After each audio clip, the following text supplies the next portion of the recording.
రాజు రా హలో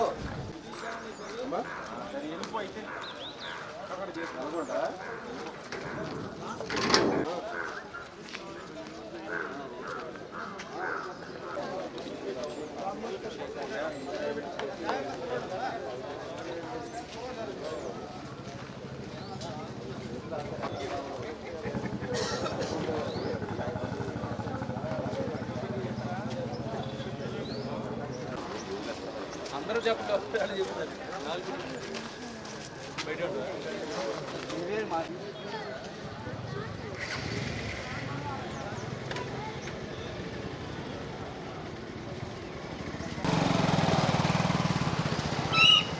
భయ్యా పార్కింగ్ ఎక్కడ నోవా కాలేజ్ నోవా చూడదమ్మా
అదే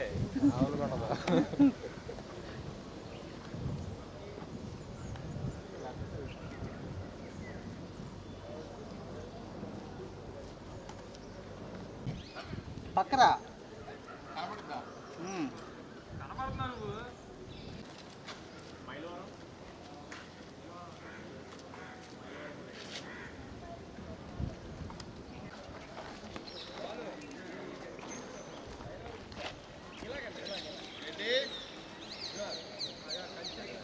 ఎవరు కామెంట్ చేసినా రాయండి, ఎందుకంటే మనం అందరం ముఠా అయిపోయాం కాబట్టి బస్సులు అవి వస్తాయి కదా రేపు మార్నింగ్.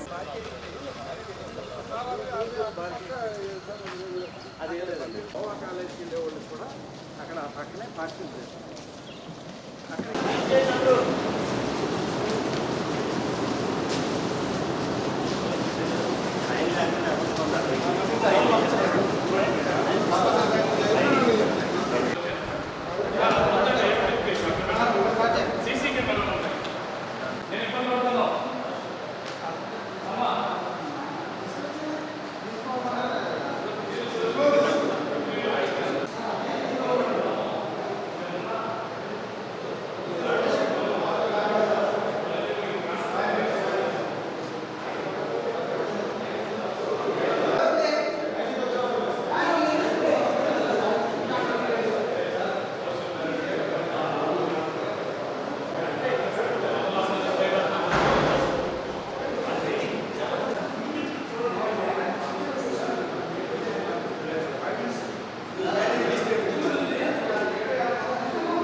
వచ్చేస్తున్నాం ఒక నిమిషం.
మిగతాలు కూడా వస్తే తొందరగా అయిపోద్ది. 2 రౌండ్లు పడుతుంది అన్నీ అంటే. ఎలక్షన్ కమిషన్ ఆదేశాల ప్రకారం నోవా నిమ్రా రెండు కాలేజెస్ దగ్గర కూడా 4 బ్లాక్స్లో ఈ కౌంటింగ్ సెంటర్స్ని మన స్ట్రాంగ్ రూమ్స్గా ఏర్పాటు చేశారు. మొత్తం 29 స్ట్రాంగ్ రూమ్స్ ఉన్నాయి. ఇప్పుడు రేపు జరగబోయే కౌంటింగ్కి ఆల్మోస్ట్ 15 హాల్స్లో, స్ట్రాంగ్ రూమ్ సమీపంలో ఉన్న 15 హాల్స్లో కూడా రేపు కౌంటింగ్ జరుగుతుంది. ఇక్కడ పటిష్టమైన బందోబస్తు 3 లేయర్లో ఏర్పాటు చేశారు యాజ్ పర్ ఎలక్షన్ కమిషన్ ప్రకారం. ఫస్ట్ లేయర్ వచ్చి సిఏపిఎఫ్ అంటే సెంట్రల్ మిలిటరీ ఫోర్సెస్ ద్వారా, సెకండ్ లేయర్ వచ్చేటప్పటికి ఆర్మ్డ్ ఫోర్సెస్ ద్వారా లోపల పెట్రోలింగ్. అన్ని స్ట్రాంగ్ రూముల దగ్గర టోటల్ బందోబస్తు అంతా కూడా CIPF, central military, paramilitary forces ద్వారా ఏర్పాటు చేశారు. అట్ ది సేమ్ టైం మిడిల్లో ఉన్నటువంటి వీళ్ళందరూ కూడా ఆర్మడ్ రిజర్వ్ ఫోర్స్, వాళ్ళు ఒక 150 ఉన్నారండి. లోపల సెంట్రల్ ఫోర్స్ ఉన్నది ఒక 100 ఉన్నారు. ఈ 250తో పాటు 542 members civil police either inside or outside or at the gates, అన్ని చోట్ల కూడా పటిష్టమైన బందోబస్తు ఉంది. ఇక్కడ సుమారు ఇంచుమించు 7 గేట్లు ఉన్నాయి. 7 గేట్ల దగ్గర కూడా పటిష్టమైన guard for the last 15 days, ఆ రోజున స్ట్రాంగ్ రూమ్ పెట్టిన రోజు నుంచి ఈ రోజు వరకు కూడా నిఘా వ్యవస్థ నడుస్తుంది. మొత్తం 4 బ్లాక్లో కూడా 99 సీసీ కెమెరాలు ఉన్నాయి. అంతేకాకుండా బయట ఒక 40 సీసీ కెమెరాలు ప్రతి ఒక్కరిని కూడా వాచ్ చేయడానికి ఉంటుంది. ప్రతి గేట్ దగ్గర కూడా ఫేస్ రికగ్నైజ్డ్ కెమెరాస్ ఉన్నాయి. అంటే సీసీ కెమెరాస్లో కూడా ఎఫ్ఆర్సీ ఫెసిలిటీస్ తోటి అక్కడ ఏర్పాటు చేశారు. అట్ ది సేమ్ టైం ఇక్కడ మొత్తం టోటల్గా ఉన్నటువంటి 800 నుంచి ఇంచుమించు 900 వరకు ఈ పోలీసుని చాలా పటిష్టంగా పెట్టి, ఈ అవుటర్ పెరిఫెరల్లో కూడా చుట్టుపక్కల ఒక 2 కిలోమీటర్ల వరకు కూడా రెడ్ జోన్ ప్రకటించడం జరిగింది. ఎవరైనా కానీ ప్రజలందరికీ మేము విజ్ఞప్తి చేసింది, కలెక్టర్ గారి ద్వారా, గౌరవ కమిషనర్ ద్వారా విజ్ఞప్తి చేసింది ఏంటంటే, ఇంట్లో కూర్చొని కూడా టీవీలో అన్నీ కనిపిస్తాయి.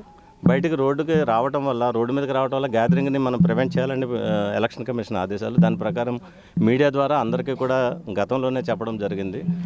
ఈ ఏజెంట్లు పాస్ లేకుండా ఎవరు రారు. At the same time vehicles parking కూడా నిబంధనలు ఉన్నాయి. ఏ అసెంబ్లీ కాన్స్టిట్యున్సీ వచ్చేవాళ్ళు కూడా ఒక నిబంధనలు ఉన్నాయి. For example Jaggayyapeta and Mylavaram నుంచి వచ్చేటప్పుడు నందిగామ, జగ్గైపేట నుంచి ఒక రూటు హైవే కూడా దిగ్బంధం చేయడం అనేది జరగదు. కానీ హైవేలో కొంతవరకు కొంచెం స్టెరైల్ జోన్ పెట్టడం జరుగుతుంది. చుట్టూ కూడా ఫెన్సింగ్ వైర్లు, కన్సర్ట్ అయిన కాయిల్స్ అనేవి ఇంచుమించు 350 కన్సర్ట్ అయిన కాయిల్స్ను ఫుల్ ప్రొటెక్షన్ పెట్టుకోవడం జరిగింది. ఈ పటిష్టమైన బందోబస్తు ఉంది. 3 డ్రోన్ కెమెరాల ద్వారా పైనుంచి కూడా నిఘా వ్యవస్థని ఫాలో చేయడం, ఎవ్రీథింగ్ మైన్యూట్గా ప్రతి కెమెరాలో కూడా ఎవ్రీ పర్సన్ ఐడెంటిటీ రికగ్నైజ్ చేసుకోవడానికి అవకాశం ఉంది. లోపలికి వచ్చేటప్పుడు కూడా కలెక్టర్ గారు కానీ, సిపి గారు కానీ వాళ్ళు ఇచ్చినటువంటి ప్రకటనల ప్రకారం ఎవరు పడితే వాళ్ళకి లోపలికి వచ్చేదానికి అవకాశం లేకుండా ఉంది. ఏజెంట్లు కానీ, చీఫ్ ఏజెంట్లు కానీ, క్యాండిడేట్స్ తప్ప ఇతరులు కూడా లోపలికి రాకుండా విజ్ఞాపనలు చేయడం జరిగింది. ఈ సందర్భంగా నేను మరొకటి కోరేది ఏంటంటే, చుట్టుపక్కల ఉన్న గ్రామస్తులు కానీ, ఈ కౌంటింగ్ సెంటర్ మొత్తం జిల్లా వ్యాప్తంగా జరిగే కౌంటింగ్, చుట్టుపక్కల ఉన్నటువంటి గ్రామస్తులు కానీ, లేకపోతే నైబరింగ్లో ఉన్న రెసిడెన్స్ ఉన్నాయి, ఇటువైపునే నోవా కిల్లా రోడ్డుకి ఆపోజిట్లో, ఈ రెసిడెన్స్ ఉన్న వాళ్ళందరికీ కూడా మేము రిక్వెస్ట్ చేయడం జరిగింది. ఎవరిని కూడా అవుట్ సైడర్స్ని దయచేసి లోపలికి అలో చేయొద్దు. 144 సెక్షన్ ఉంది, 30 పోలీస్ యాక్ట్ ఉంది, దాన్ని పటిష్టంగా అమలు చేయడం జరుగుతుంది. ఈ సందర్భంగా బయట ఉన్నటువంటి రెసిడెన్స్లో ఎవరో చుట్టాలు బంధువులను చేరితే కనుక కార్యకర్తలు కానీ యాక్టివిస్టులు కానీ పొలిటికల్ యాక్టివిస్టులు ఎవరైనా కానీ సందర్భం లేకుండా అవసరం లేకుండా కనుక చేరితే వాళ్ళ మీద చాలా తీవ్రమైన కఠిన చర్యలు తీసుకుంటారు. ఎలక్షన్ ఏజెంట్లకు అందరికీ కూడా గతంలో కూడా చెప్పడం జరిగింది. పొలిటికల్ మీటింగ్ కూడా పెట్టి అందరికీ కూడా క్యాండిడేట్లకు ఏజెంట్లకు చెప్పడం జరిగింది. ఎవరైనా సరే ఏజెంట్లు మీరు ఎలా అయినా సరే మీ డ్యూటీ మీరు నిర్వహించాలే తప్ప అక్కడ మీరు అడగవచ్చు, క్వశ్చన్ చేయటం, దానికి సమాధానం ఆ రోజు చెప్తారు. అక్కడ సమాధానం చెప్పే యంత్రాంగం ఉంది. కాకపోతే ఆర్గ్యుమెంట్ వెర్బల్గా ఎక్కువ చేసుకోవటం, పక్కన ఉన్నవాడితో ఫ్రిక్షన్ పెట్టుకోవటం, ఏ చిన్న అలజడి కనీసం వెర్బల్ ఆర్గ్యుమెంట్ మించి కనుక అతిగా ప్రవర్తిస్తే ఇమ్మీడియట్గా బయటకు తీసుకొచ్చి మేము చాలా కఠినంగా చర్యలు తీసుకుంటాం. ఎందుకంటే ఎలక్షన్ కమిషన్ ఆదేశాల ప్రకారం అందరు సెంటిమెంట్స్ అక్కడ ఉన్నాయి, అందరు ఎమోషన్స్ ఉన్నాయి, ప్రతి ఒక్కరు కూడా ఓటింగ్ చేశారు కాబట్టి అందరూ వాచ్ చేస్తున్నారు. ఇలాంటి సందర్భంలో ఏజెంట్లు చాలా క్రమశిక్షణగా ఉండాలని మేము మరీ కోరుకుంటున్నాం. క్రమశిక్షణ లేకపోతే మీరు ఇచ్చారు కదా మేము అందరూ కూడా వెళ్ళొచ్చనే ఉద్దేశంతో ఇక్కడికి వచ్చి కూర్చొని ఇక్కడ కనుక అల్లర్లు కనుక క్రియేట్ చేస్తే చాలా కఠినమైన చర్యలు తీసుకుంటారు. దాంట్లో ఏం మొహమాటం లేదు. ఎందుకంటే ఎలక్షన్ కమిషన్ ఆదేశాలు ఇంప్లిమెంట్ చేయడం మా బాధ్యత. ఫండమెంటల్గా మీరు ఏజెంట్గా వచ్చింది మీరు అబ్జర్వ్ చేయడానికి, అక్కడ ఏదైనా ఉంటే రైజ్ చేయడానికి, క్వశ్చన్ చేసుకోవడానికి, బుక్లో ఏమైనా ఉంటే దాంట్లో రాసుకోవచ్చు. You can raise any kind of the questions, but you are not suppose to create any havoc or the nuisance or the nonsense everything. మీరు సభ్యతగా సంస్కారంగా చక్కగా ఉంటే మాకందరికీ గౌరవంగా ఉంటుంది. లేకపోతే బయట రోడ్ల మీద చేసిన అలజడి లేక మీరు ఇక్కడికి అలజడి క్రియేట్ చేసినట్టయితే తీవ్రమైన పరిణామాలు ఉంటాయి. దయచేసి హెచ్చరిక అనుకోండి, లేదా సజెషన్ అనుకోండి, మంచి సలహా అనుకోండి, అది ఫాలో అయితే మా పోలీసులకు సహకరించినట్టు అవుతారు. Thank you very much.